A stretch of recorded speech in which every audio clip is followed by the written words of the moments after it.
Hello aspirants. So looking at the current affairs for 4th 10/2018, the Hindu analysis in detail. So these are the important news items to what has been picked up from the Hindu newspaper. Let's look at them in detail. The first one, forgo S-400 system US tells India. So here the US has actually urged India to forgo its proposed deal with Russia to buy S-400 missile defense system from Russia. So there's a warning to what has been coming from America, telling that it would definitely attract an American sanctions. So New Delhi and Kremlin are expected to have a meeting and a deal with respect to it when the Russian President Vladimir Putin, so he comes to India for a 2-day visit, which is going to start from Thursday. So here on this particular thing, the deal would be finalized, and here the USA is also telling that there would be an attractions of the American sanctions. So here to what we are talking about, the US administration, they are actually looking out for the domestic law called as in CATSA, that's countering the America's adversaries through Sanction Act, where they can impose sanctions on any country that has a significant transactions with Iran, North Korea and Russia. So here the President Donald Trump has the power to waive these particular actions in sense of sanctions. So any country which has connections with Iran, North Korea and Russia, they would be attracted with the imposition under the CATSA. So that's about it. So we need to wait and see to what happens. Secondly, the Chief Justice Gogoi rings in change in Supreme Court. So here we have the 46th Chief Justice of India. Earlierly we had the 45th Chief Justice of India, Mr. Deepak Mishra. He has been retired right now, and the new Chief Justice of India is Mr. Gogoi. So here, as he has sworn in for the first day of the Chief Justice of India office, he said that he has promised for a lot of changes to come forward. So he has also announced for only the extremely urgent matters would be allowed to be orally mentioned for out of run hearing, and the parameters of for what has to be monitoring would be also be changing in lot or extent. So it tells us lot many changes which has been looking forward. We need to check on to how it is. And he also mentioned that I am what I am and I cannot change to whatever the circumstances. So this was one of his statements on the first day of his swearing of the Chief Justice of India. Thirdly, 7 Rohingya moved out of the camp in Assam. So yeah, actually in the year 2012, there were 7 people who had entered Assam illegally from the Rohingyas, who's called as in from the Rakhine states Rohingyas. So now the Assam government is sending back these 7 Rohingya Muslims from the detention camps from the year 2012 to where they were being deported. So here these particular people from the southern Assam Silchar Central Jail, they would be sending them, and they will be reaching up with the Manipur. So from the Manipur they will taking towards the deportation, that is they will be entering into Rakhine state. So here they are telling about here the deposition of the schedule would be happen at Moreh, a border town which would be around 105 kilometers southeast of Imphal. From there they would be getting into, or they would be entering to the Rakhine state. So this is about it. So from the past 12, that is from 2012, who are the people who have been detained as a deportation, they would be sending back to their country. So this is about it. And the next one, Kerala not to file review plea against the order on Sabrimala. So here the Kerala government will not file any of the review petition against the Supreme Court recent order on lifting the ban of the women who would be entering under the Sabrimala temple. So they have been allowed to enter the Sabrimala temple. On limelight of it, the Kerala government states that it will not have any kind of review petitions. So it will not be filing, and it tells that it would be abide by the rules to what is being given by the Supreme Court, and the Travancore Devaswam board is also decided to not to file any of the review petitions or looking out for a re-sanctionings or the re-verdict from the Supreme Court. Then nothing as such would be happening. And here they were also talking about the independency of the view of the issue, where the Supreme Court has taken the viewpoints from all spheres, and after that only they have given the judgment and they would like to abide it. And here the Chief Minister Mr. Vigilant, he also mentioned that here no one should not forget about the equal rights for citizens irrespective of whatever the gender they belong to. So this is what the equality what the Chief Minister has uplifted on, not by filing any of the review petitions against the Supreme Court judgment. So this is about it.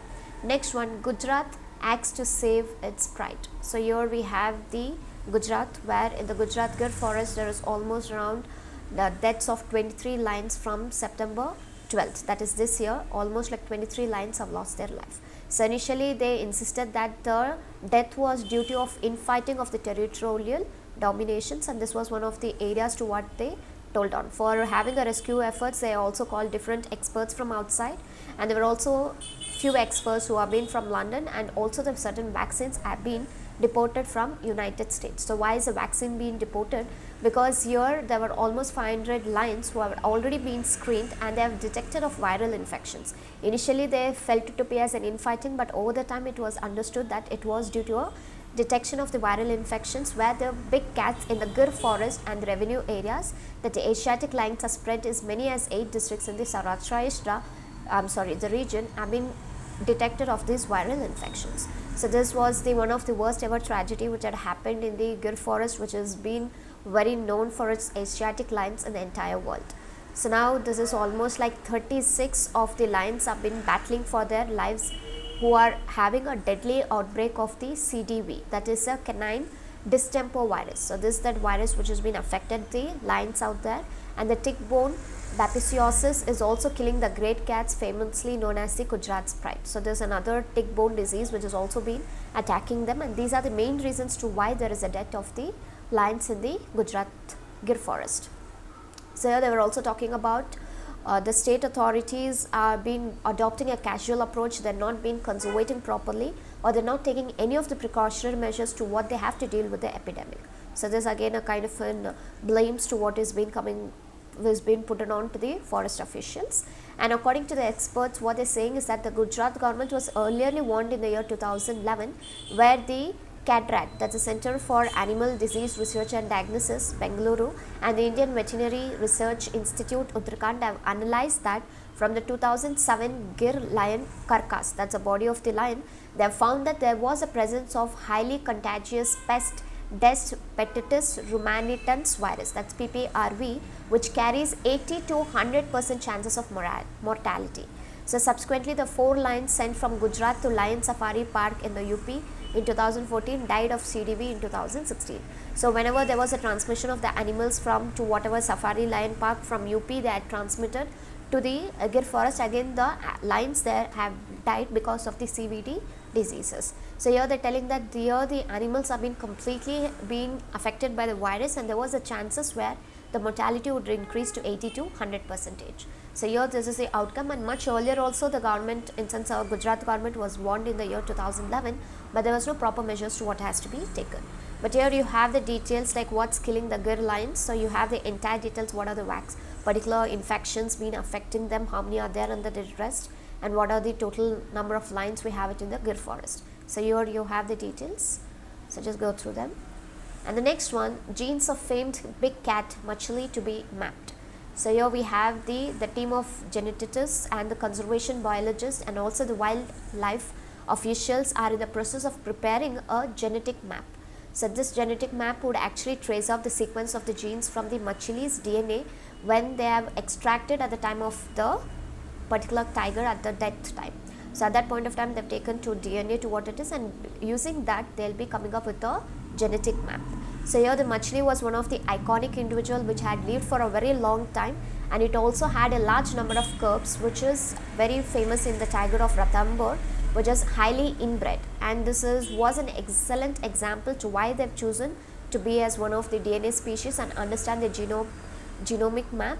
And plus they also tell that they were lucky to get the permit for the same and the ideal tissue samples at the right time.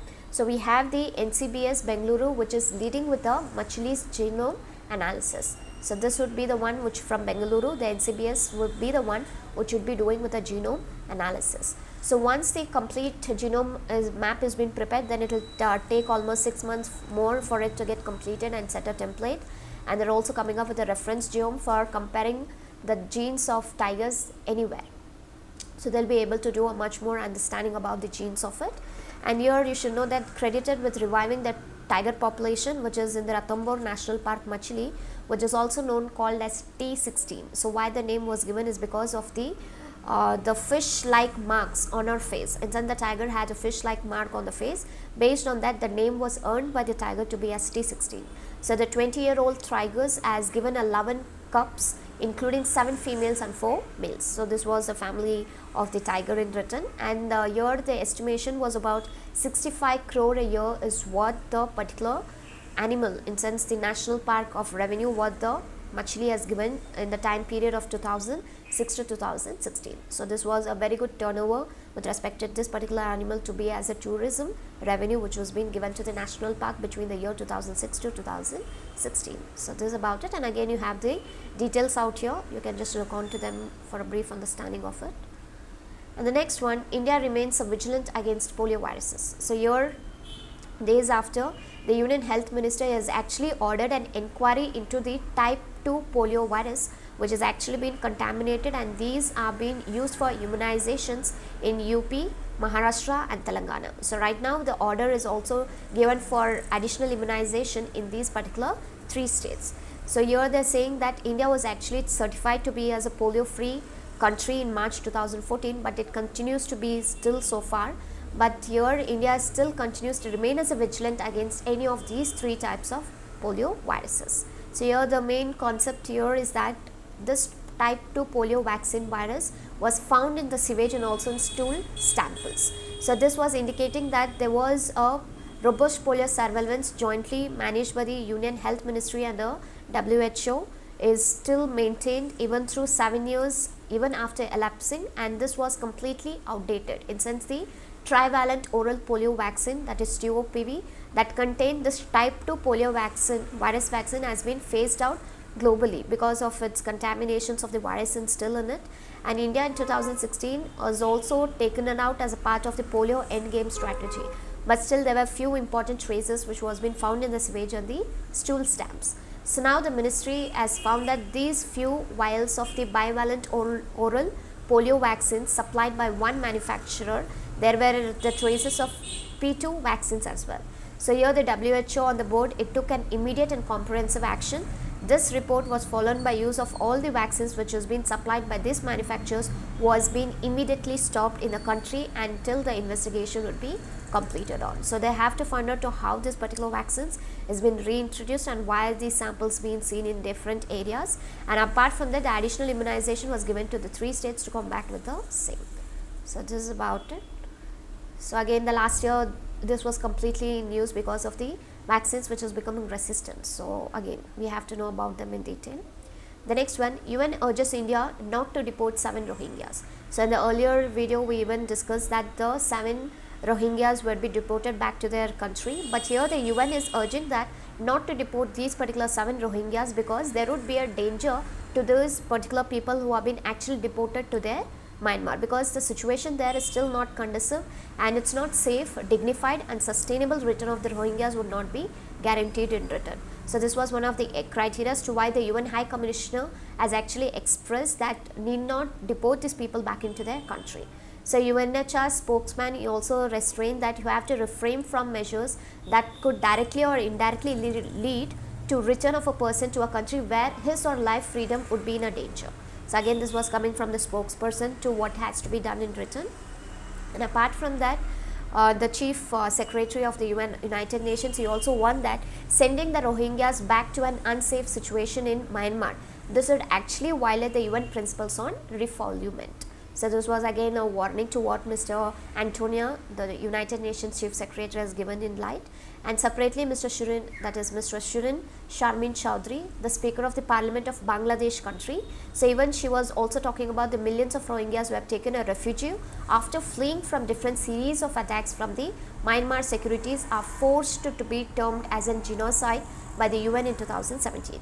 So here she has asked the countries to exercise a proper caution and also ensure the safety of the men who are being deported before sending them to Myanmar to the Rakhine state. So again the safeties of these 7 men have been getting alarmed towards the volumes and different parts of the country, stating that the situation in Myanmar and the people of Rohingyas is not stable and it's not the right time to deport the person from that particular detention camps to what the India had added from the year 2012. So this is about it.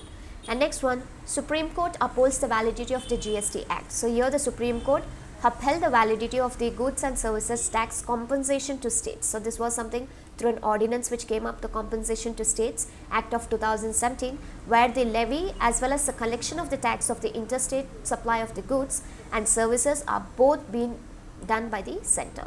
So there is no doubt about it, and the validity of this particular compensation of the states with respect to interstate goods and services would be still in the hands of the center. And here the court has also upheld the legality of the that's a goods and services tax compensation cess rules, which can also be existence, which came up in the last year, even that has been allowed. And in 2017, the particular act which has actually subsumed the indirect taxes, the central states, the surcharge cess, as far as they have been related to the supply of goods and services both within and outside the state. So we know that all the indirect taxes were coming under one particular ambit of GST, so that's what they're trying to tell you.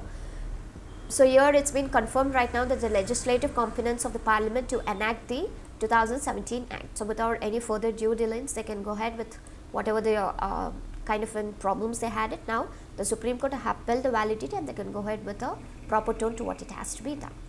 So the next news item, in blow to Trump, the UN courts tells the US to ease the Iran sanctions. So here the UN top courts have actually ordered the US to lift the sanctions on what it has been done on the humanitarian goods for Iran in stunning the setback for the US president.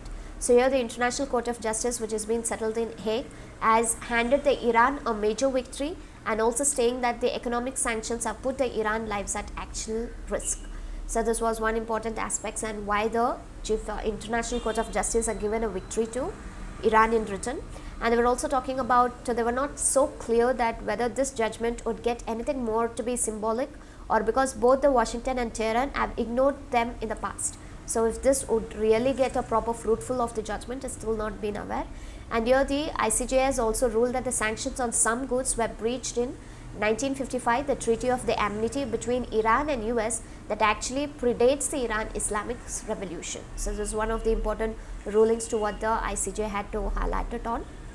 And they were also talking about the sanctions of the goods which have been required for the humanitarian needs for the serious detrimental impact on the health and the lives of the individuals on the territory of the Iran has to be given, and you don't have to sanctions on all these humanitarian goods. So US also called for potential to endanger the civil aviation safety in Iran and the lives of these particular users. So even this has to be taken into call. And apart from that, we have the Iranian Foreign Minister Mohammad Javad Zafir. He said that these sanctions were a form of psychological warfare to what is being aimed as a regimical change out there. And here it was just in the month of May to what had the Trump had slapped for the first imposition, and the second round of the punitive measures would be due in month of November. So earlier also Mr. Trump had told that in the month of November it will again have a second sanctions on Iran. So this was it. This is what the minister is trying to forecast it out here. And Iran had dragged, so if you see now, the ICJ is the one which is giving a verdict on the sanctions to what is being coming from USA.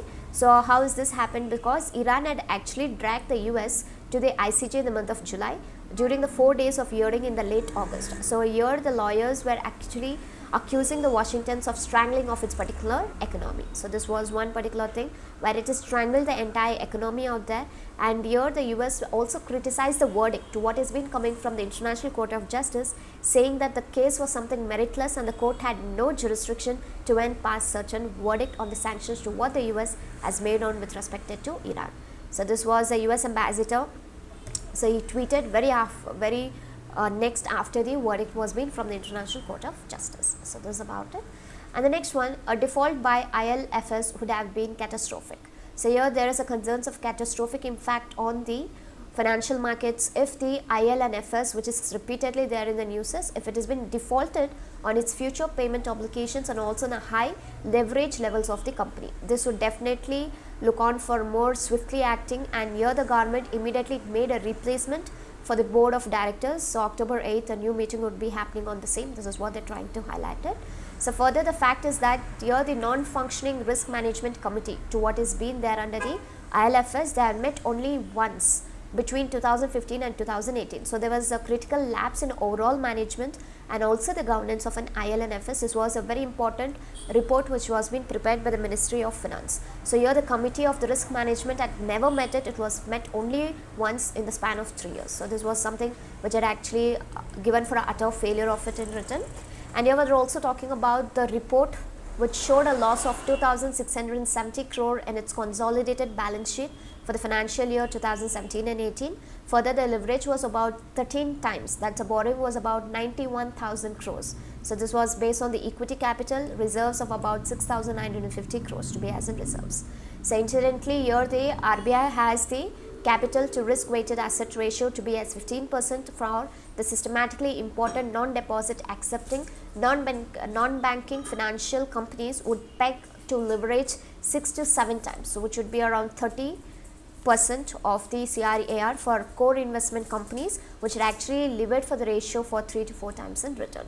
So this is a comparison again. So the default of the ILNFS would actually get a significant repercussions, including the widespread redemption pressures and also the sell-off of the debt market, liquidity crunch, and also the smaller non-banking financial companies might completely shut up. This is one of the report which is giving a clear significance to what might be the consequences of this particular ILFS defaulting case. But we are also talking about there are chances that the cancellation of the licenses as many as 1,500 smaller non-banking financial companies might be happening due to the lack of the adequate capital. So closures and cancellations also might happen in near future. And the fear of contagion is that the fear was with respect to contagions on the NBFCs, and further this might lead to the sectors like the automobiles as well. So here this is for the due of the lack of proper informations in the market, because there were 169 unlisted group of companies under the financial status. So this is one important thing. And we are also talking about highlighting the fact of the mutual funds which have an exposure and also the robust 2,800 crores were towards the ILNFS bonds, and these particular houses they would give it for the redemption pressure from the corporate clients, and also illiquid the corporate debt markets, and also recent sell-off in Divan HDFI. So this was also very recently there we were discussing in the news part. HDFL was also being sold off right now because of the forced asset management companies to sell to the government securities. So there is something like lot many closures with respect to it might also happen. And we are also talking about immediately stopping all the further financial defaults and also repay the past defaulted dues to the claimants. So this would actually come with a combination of measure of the asset sales, restructuring of some particular liabilities, and also the fresh infusion of the funds by the investors, and also the lenders would ask them to come back to the original status. So this was again the government which gave as in a sort of a solution to the problem in return. The present management has lost all credibility to service any further financing to the company as well. So the replacement of the existing management by the new management would be the first step towards restoring the confidence and to avoid any suboptimal liquidation of the assets. So we know that the replacement of management had happened. So what is that they are looking from the new management is that, so for our first step is that they have to restore the confidence in most of the people who have been lost it, and also avoid any kind of an suboptimal liquidation of assets. So this is about it. And the next one, ECB norms for oil firms eased. So here we have the RBI. So the rupee which was under the pressure because of the global trade crude oils. Now the RBI has actually liberalized the norms for the oil marketing companies where they can raise funds through the ECBs, that's the external commercial borrowings. So they can go ahead and do it, and that's what the RBI has given for the easing part here. And here they are saying that the particular companies from the ECBs for working capital with a minimum wage average maturity of 3 to 5 years. So if for the working capital the minimum average would be for 3 to 5 years in return. And here the central bank also said the individual limit would be around the $750 million or equivalent, and mandatory hedging requirements of as per the ECB framework have also been waived for the borrowings in return. So here the overall saying of the that's external commercial borrowings would be capped to be under $10 billion. So this is about what is the limit and what is the extent to it. And here the response of the RBI moves, where the Indian oil corporations have said that the OMCs would be completely helpful in a long run. So they'd be completely benefited out of it. And here they were also talking about broadening the basket of the borrowing sources for the working capital in raising the working capital scenarios for a long-term loan. So this long-term loan for the working capital would definitely bring some stability for the fund management to what is a need of the hour right now. So the IOCs further doing away with the mandatory hedging will make the loans more cheaper.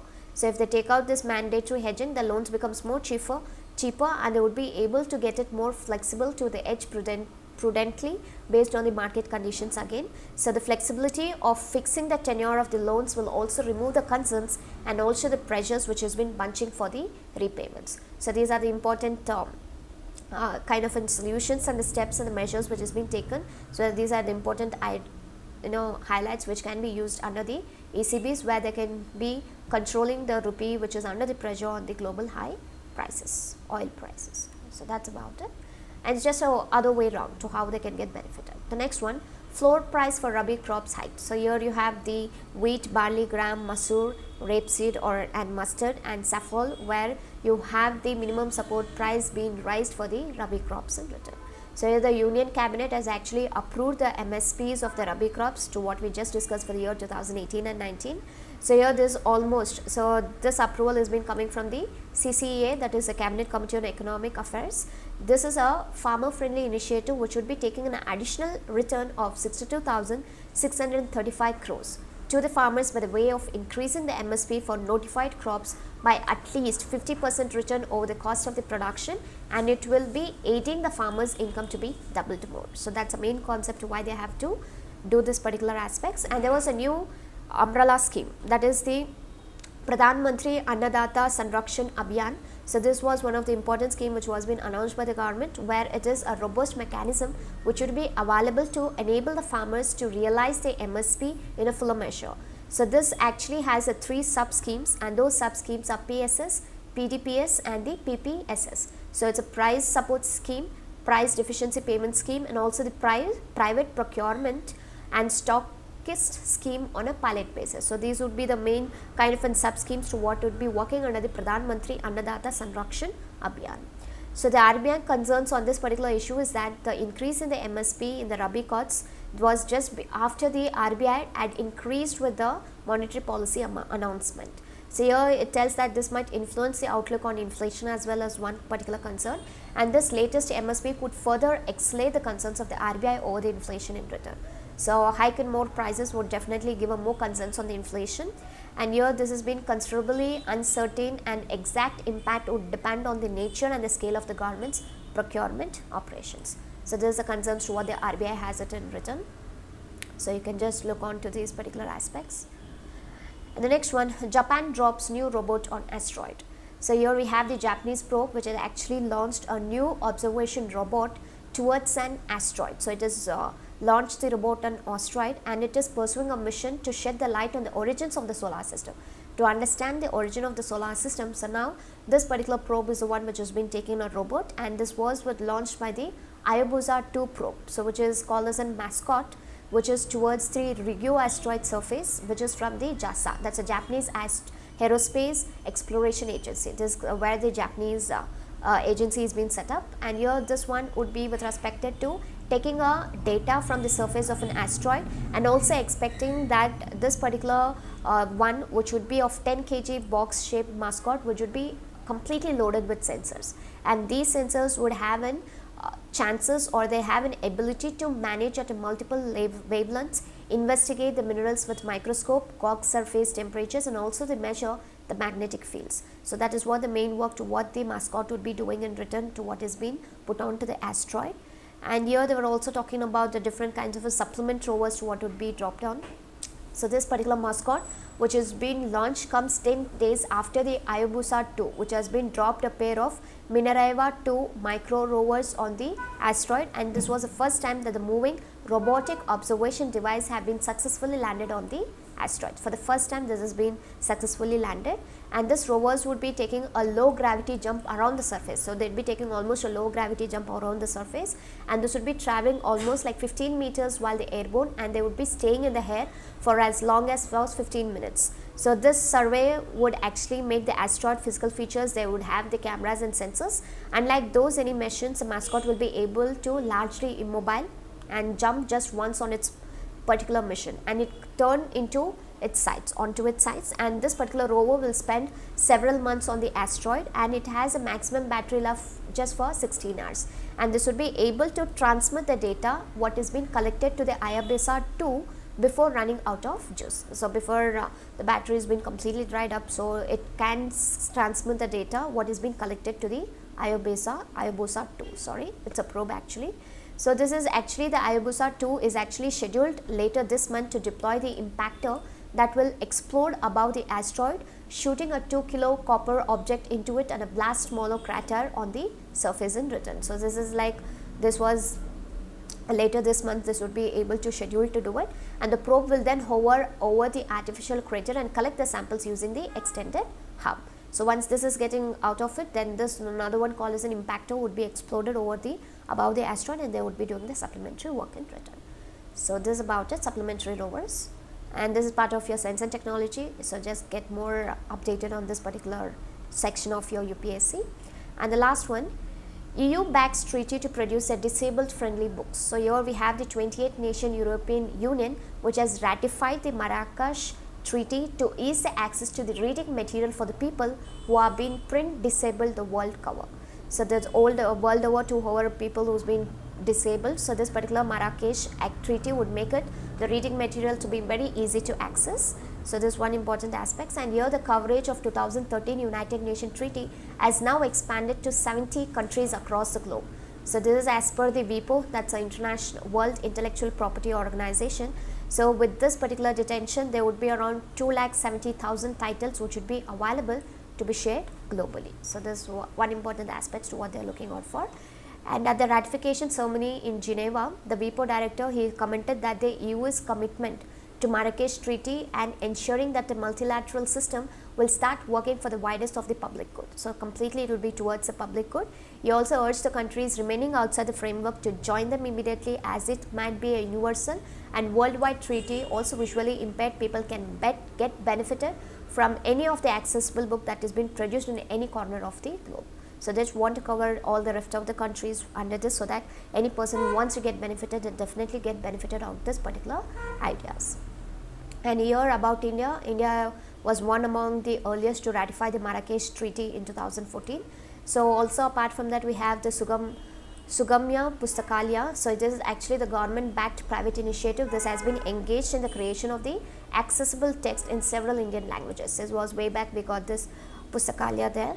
And the government also said that the part of the Marrakesh Accord are obliged to adopt the laws authorizing the conversions of the books into an accessible format such as Braille, e-text, or the audio or a large print by the designated organization. So the people who are visually disabled, they can get use of all these formats, and they're also allowed to exchange these alternative formats across the national borders without any clearances by the copyright owners. So without any clearances, they will be able to get them done. And we have the Accessible Books Consortium ABC, a stakeholder forum which has been established in 2014 at the WIPO headquarters, which is assisting the implementation of this Marrakesh provision. So this becomes again important. ABC is the one who should be implementing or assisting these particular Marrakesh provisions. So this is about it, where it's coming in serve, or it is coming in rescue of those people who have been visually impaired. So this is about it. You can just go through them, you'll get to know about it. And the question for the day is, you have to tell to what is an asteroid and how is the CGI appointed. So these were the important news items for 4th of October 2018. Thank you.